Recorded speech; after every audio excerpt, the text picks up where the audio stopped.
What would you say are like your biggest fears before actually getting started in the property sector? I would say finding clients. In your own words, how would you describe remote property deal sourcing? I think once you put your mind down to it, I think it's so easy to accomplish what you're trying to do. What you guys thought of the program, of the mentorship program? I think it was very easy to follow. I liked that some modules had videos, and then obviously you can write other things down. We had was to go change the bedding for a last minute booking, and we made good money for just putting sheets on the bed. Like I made good money from putting sheets on the bed. Okay, so I am with my husband and wife duo, my mentees, Toby and Jay, who actually took my program and have actually sourced deals in property and started their remote property business. So I have a few questions for them. You guys are going to sit tight and watch and just learn from people who, if you have the excuse in your mind that, oh, I can't do property like without my partner, listen, bring your partner and do up togetherness, do up starting a business together, because listen, like two is better than one anyway. So I've got a question for you guys both. Before starting your property business completely remotely, like what were you guys doing before property? Like where were you? Tell us about yourself. So for me, I was working a 9 to 5. So I was working in marketing specifically. I was in healthcare, so marketing within healthcare. It was fun. It was paying the bills, but that was about what it was. So no expendable income. It was just, yeah, that's all I was doing. Literally that. So it's basically like clocking in, clocking out, and then like that's literally everything. Yeah.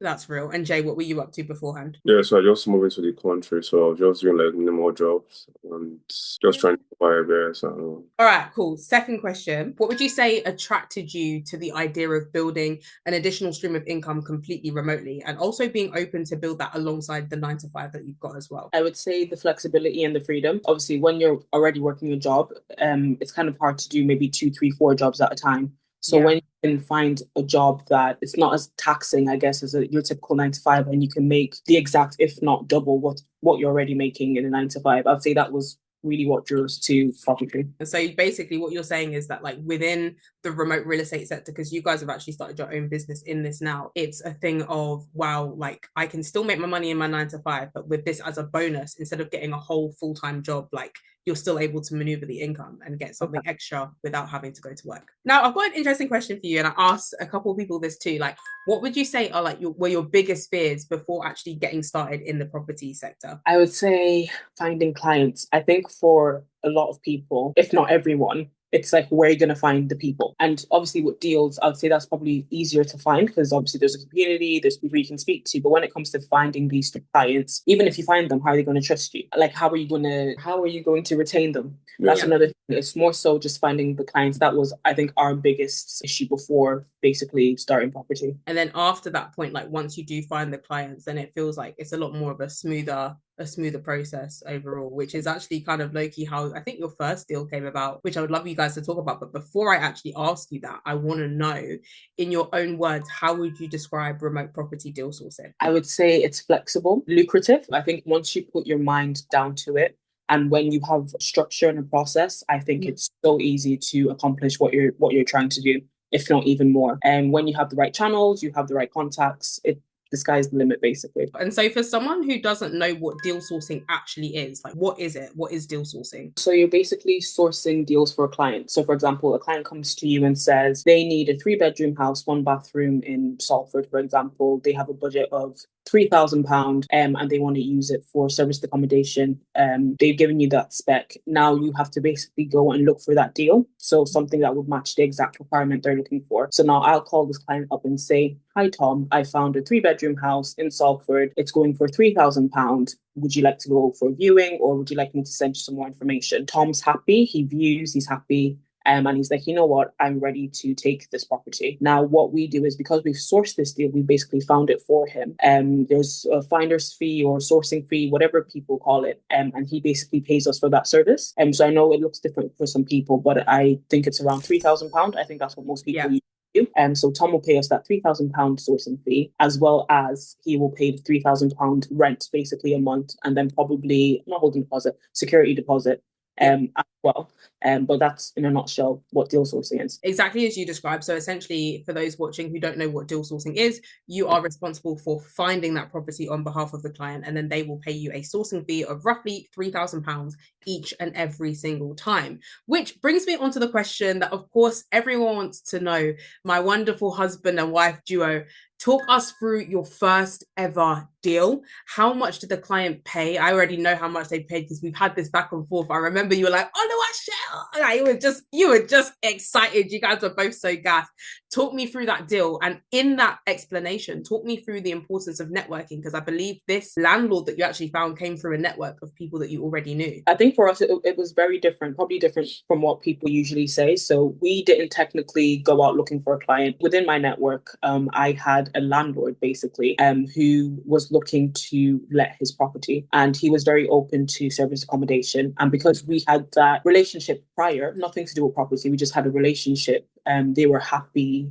Once I spoke to them about it, that, oh, look, I have this letting agency, and would you be interested if we basically took on your property? Ordinarily, I think if we didn't have that foundation, he probably would have said no. But because we had that connection, he was more than happy to basically let us put it for let. On top of that, he was actually also happy for us to do service accommodation. He was fine for that. And I know a lot of landlords might find it a bit iffy, service accommodation. Yeah. A bit of a red zone for them, but he was more than happy. I remember speaking to him, I think it was after one phone call. He was like, "Toby, we trust you. That's fine." Wow. So called Tinu on the phone. I was like, "Oh, look, I think we have this property in so area, and the landlord's actually looking for someone to take over maintaining it and just managing the property as a whole."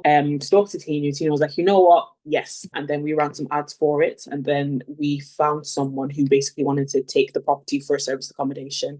Went for a viewing. I think we've done quite a few viewings, maybe about 3 or 4 viewings. Yeah, around 4 viewings. And then found the perfect company, I guess, who took over. And I think we closed that deal within, it wasn't too long, maybe like a few weeks, if I'm not mistaken. But yeah, it was a very straightforward deal. They were happy, signed contracts. Landlord was very happy. He had a lot of questions, and I answered to the best of my ability, and obviously so did Tina. But yeah, I think when you make yourself not easily accessible, but when they know they can come to you and ask you any question, any time of the day, I think it puts them at ease. Amazing. And that is exactly it. Like, it doesn't even need to be that deep. Like, property honestly isn't that deep. Like, this is someone that was a family friend of yours that and like you spoke to. He had a property empty. He was the landlord.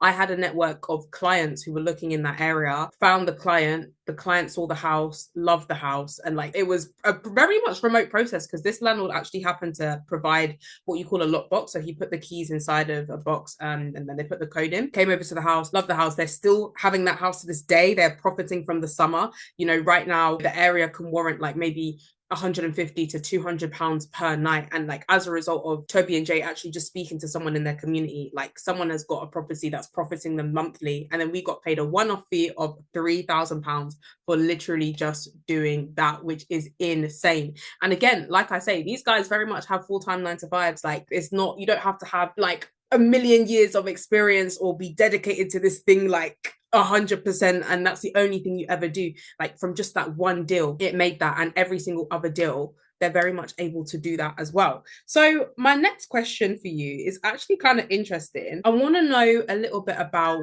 what you guys thought of the program, of the mentorship program, because I know that you both were a tiny little bit skeptical beforehand, like, "Oh, I don't know, we just got married, I don't know if this is the right time for me," etc. Like, what would you say was the most helpful part of the program in your own words? And yeah, I'd love to know. So, like you mentioned, we literally just got married when I came across the course. That was like 1 month. Literally, yeah, we're headed on our honeymoon. I cannot remember how you came up on my I think it was Instagram. And I remember showing my husband. I was like, "Oh, look at this. What do you think?" And he was like, So we were a bit skeptical, but I remember we hopped on a call and he explained everything to me, and I was like, "You know what? I think this is something we should delve into." And I remember at the time, obviously, after spending so much on a Nigerian wedding, we were just like, financially, is this something we can go into right now? And I remember you literally just put our mind at ease, and you're like, "Oh, there's like payment plans. It's accessible basically, whether you can pay it in a lump sum or, like I said, the payment plans." So I think that made us more comfortable. Came back from the honeymoon, decided to do the course. And for me, I would sum it up as it was really, really comprehensive. I think it was very easy to follow. I liked that some modules had videos, and then obviously you can write other things down. Like I said, I think it was very, very comprehensive. You broke it down into really, really bite-sized bits. And I love a good tutorial. I love when you can show me what it is I meant to do rather than just say, do this, this, and this. And because it was visual, I'm a visual learner as well, so it made it 100 times easier. And then also because it was recorded, and obviously our schedules don't always align. So I might study a module 3 today. Then maybe when Jay comes back from work the next day, he'll then study module 3 as well. So that made it easier. And I love that, guys, that you're able to tag team as well. Like, and I love that you touched on that specifically of how you guys do it together. So maybe you might watch some of the modules, he might watch some of the modules later, and then you can confer notes and like really build this as a couple, as a team, and just build an extra stream of income for yourselves, which is just so, it's just so nice. It's so emotional. It's just so nice to see. So, and thank you so much for everything that you said about the program and that it was really in depth. I do aim to be as thorough as possible, so you guys are not just showed like or told what to do in property, but actually showed how to do it, so that this is a thing that it doesn't mean that okay, you're only here for like a week or two and then that's it. It's actually lifelong. So even now, if you wanted to log into the program, everything is still there. And I often do update the modules with even more things. So there is that. Now, there is a module that I teach which is called Beyond Remote Real Estate, which I think you guys can touch on so beautifully, because I know that you've actually started a few endeavors within the property sector without necessarily doing deal sourcing. So within that module itself, it talks about there's multiple different ways that you can make money within property. I'd love to know, I know that for a season you guys had like a cleaning business, and I think we had a cool thing that me and you were doing, because I obviously have properties myself in the north of the country, and these guys are kind of around there. What did we call it? I think it was a GTO or a GTA, general something. But yeah, tell us a little bit more about that. Yeah, so we, based off of that, we started doing, I think we said OTG, so on the ground service, basically. So Tina could just call us and be like, oh guys, I have a property in XYZ, could you guys just run up there and basically do like an inventory check, or could you take some pictures of the property? Because we were just so close, it's obviously accessible for us, so we could go and basically run that service. And then what we found is that a lot of people, I guess because you don't have to be based where your property is, so a lot of people, we would have people in London calling us that, could you please go down to our property in Wigan, for example, and do X, Y, and Z for us? And we basically get paid for that. And it was perfect. It literally worked out so well. And I know we were in a group chat with I think there's about 20 or so Airbnb owners basically in Manchester. So in that group, people would literally just message us based off of that. Can you please check this? Can you do that? I think one of the calls we had was to go change the bedding for a last minute booking. And we made good money for just putting sheets on the bed. Like, so I love that. True that, guys. I made good money from putting sheets on the bed. Oh. People will pay for it because it's convenient. They're not here, so you can actually offer that service. And then something else we decided to do was cleaning. So we decided to start offering a cleaning service for those same people as well. It just made it easier than having to get end of tenancy cleans and stuff like that, because we already established that relationship. They were comfortable with us, doing all of that and giving us lockbox codes or where keys are. Those are the two things we basically started doing. And then we got a car, which made it easier to transport things as well. So it could be, oh, Toby and Jay, could you go pick up X, Y, and Z from this location, bring it here? So that's what we started doing. That is amazing, and that is so beyond remote real estate. So you guys, again, this is all deal sourcing is. It's literally finding a skill that you've got within property and utilizing it and getting paid. So for these guys now, I'm so proud of you on this specific level, is they are based up north, and a lot of the investors who are investing in these properties might be based in London, but they're obviously building their remote property business up north. So small things like, could you change the beddings? Could you check in on this? Or, oh, the neighbor said that there's a party. Can you just see what's going on? Instead of them having to drive like 3-4 hours in the middle of the night, like you've got Toby and Jay who are here, you pay them a small fee or a set fee for it, and like it gets done. So for those of you guys are watching that might be in a slightly more remote location or a little bit further up, and you know that most people are down south or whatever, this could be a service as well that you offer additional to your deal sourcing business. It might be, okay, we'll do a 3K fee, and then we'll also do a monthly retainer of this to do that. Like there's so much room for negotiation. But Toby, I know that you do something even more beyond remote real estate, which is paid ads. Could you tell us, for those of us, in fact, let me give a little backdrop. So obviously with property deal sourcing, you're finding properties on Rightmove, Zoopla, Gumtree. Now there is a way that if you want to do this pro max and really like accelerate your journey, you can actually get the landlords to come to you by doing paid ads. So that would look like you have a flyer. It's like, hey, if you're a landlord and you want guaranteed rent from an Airbnb company, get in touch. This is how you can get in touch. Fill in your details, etc. And that way you can kind of have like an inventory of landlords coming to you, so you know like who to work with. Now, what Toby does is she actually runs those ads for those of you guys that would be interested in that. And she's going to tell us a little bit about how that's done, and like, yeah, maybe reaching out to her on email. If you want to reach out to me, then I can send her contact details. Go ahead. My background is in marketing, like I mentioned previously. So I am very used to running ads, whatever platform, whatever channel. So run ads across Instagram, across Meta, specifically TikTok, whatever channel it may be. Basically what we do is, depending on your objective, we will basically create the ad. So most people would run it off of Meta. So we will decide on a location, so a demographic basically. So who are you trying to target? Are you trying to target landlords specifically, their ages, what location, and then what we'll do is we'll basically set the ads for an amount of time, so we can decide, okay, we want this ad to run for 2 weeks, 3 weeks, a month, and then we will basically decide on an effective budget. Something I like doing is testing the waters. That could be the time of day we post the ads, having several different ad shots as well, and maybe we have one ad go live at 9 a.m. and then have a different variation go live at maybe 11:30, and just work out and see what ad works best. And then based off of that, we can basically optimize the ad and decide, okay, that 9 a.m. ad does not work. Let's strip it back and just stick to the 11:30. I'm just basically looking for ways to optimize it. And basically what the ads do is they generate leads. So the leads will be like, for example, we've put an ad up for landlords specifically in Birmingham, for example. So we've targeted those landlords now. And what those ads will do is bring a qualified lead. So a landlord called Mercy in Birmingham has seen our ad on Facebook. She was literally scrolling, saw your ad, and she was like, you know what, I'm going to contact them. And she contacts you. That's what we would classify as a qualified lead, because she's reached out to you. And what you would have to do is basically just close the circle. So once Mercy's reached out to you, you're like, hi, Mercy, yes, we can do this, this, and this. And then that's your client, basically. You just have to basically nurture that relationship you've now formed. And sometimes, even if the leads don't fully reach out to you, you're still going to have that list of people who have clicked or have done some type of action.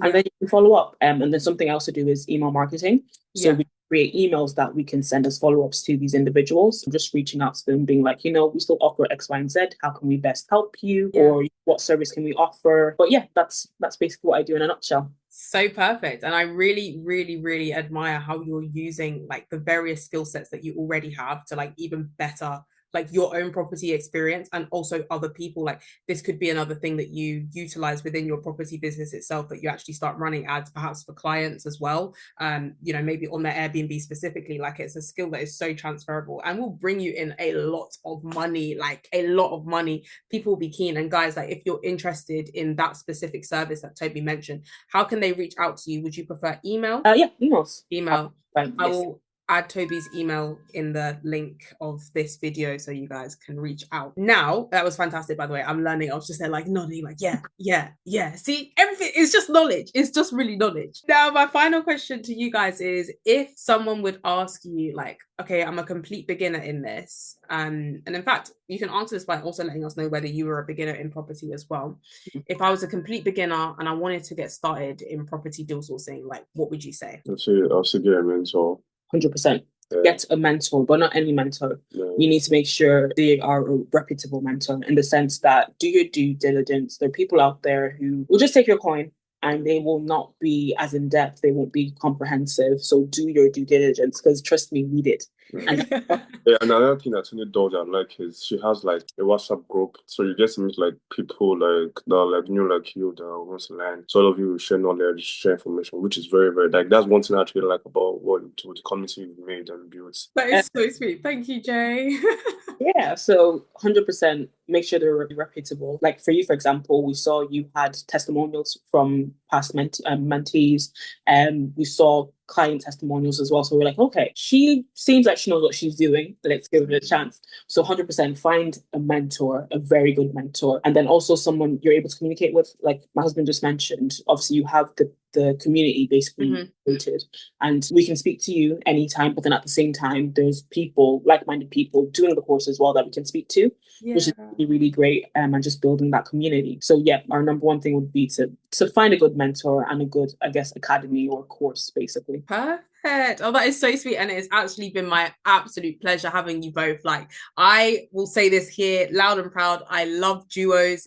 We have couple duos like you guys. We've got mother and daughter, mother and son duos. We've got best friend duos. So we had Princess and Ruth as well, who are best friends who are like literally killing it in the property space. Like, guys, sometimes like find someone that you like, that you really like, and you can do property together. This concludes our lovely interview together, our little time together. I'm so grateful for you guys both being here today. And guys, if you do want to get into property deal sourcing, make sure you DM me on Tina the CEO, which is just DM me the word learn. I would love to hear from you if you do want to get into property. If you're a husband and wife duo like these guys, feel free to learn and then duo in brackets, wherever you want to text me, man. Just message me. I'm around. I'll probably send you a voice note because I'm a happy girl.